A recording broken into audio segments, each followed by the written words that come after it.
What's up sa mga ka-good vibes? So for today's video, samahan niyo naman po akong magbayad ng home credit via GCash. So ito po tutorial para po hindi na po kayo umalis ng bahay o pumunta sa mga bayad center para makabayad po ng inyong monthly amortization sa inyong mga home credit mga appliances o kung ano man po yan o kung cash yan. So let's go, samahan niyo po ako. Unang-una na po natin gagawin is buksan po natin ang ating GCash, enter po natin ang ating password, at pagkatapos po natin may enter ang password is pupunta po tayo sa home, magre-redirect po tayo sa home ng GCash.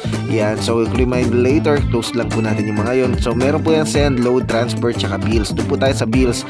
Pagkatapos pagka makita po natin dyan, merong credit cards, may mga loans, so doon po tayo sa loan. Pagkatapos pindutin natin yung loans is search naman po natin yung home credit. So type lang po natin home credit. Yan, pagka lumabas na po yung home credit, pindutin lang po natin yung home credit. Dyan po yung may makakakita kayo ng presyo kung ilan po yung monthly na binabayaran niyo via home credit. So sa akin po yung 1,078 doon po para po doon sa television. So 1,000 para po doon sa amplifier. So 1,078, tapos lalagay lang po natin contract number. So meron po diyang, kung di po ako nagkakamali, 10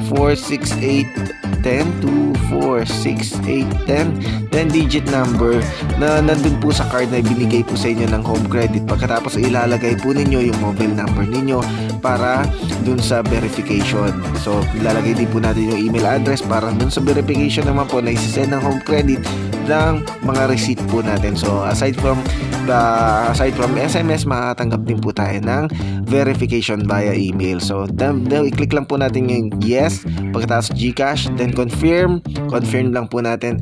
Pagka-confirm po natin, i-screenshot po natin yan. So para meron po tayong backup. Pag nabayar naman po natin yan, magti-text si home credit na nabayad na po natin yung ating monthly amortization sa mga appliances na kinuha po natin. So ganoon lang po siya kadali. So pagkatapos po niyan, i-secure niyo lang po yung screenshot ng inyong payment para pong proof of payment. So ganoon lang po siya kadali, at kahit sa kahit ano po yung mga appliances na kinuha niyo, pwede niyo pong gamitin ang method na yan.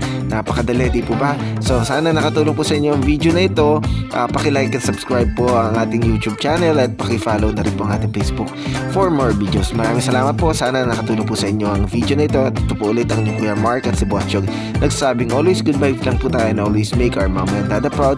God bless po, at gawin po natin masaya ang ating buhay sa bawat segundo, minuto, oras na ating buhay, sapagkat yan ay regalong galing sa ating Panginoon. God bless po. We'll see ya. Cheese! Sarap! Bye-bye! Mahabol po. Maraming salamat po sa walang sawang panonood. Cheese! God bless ya!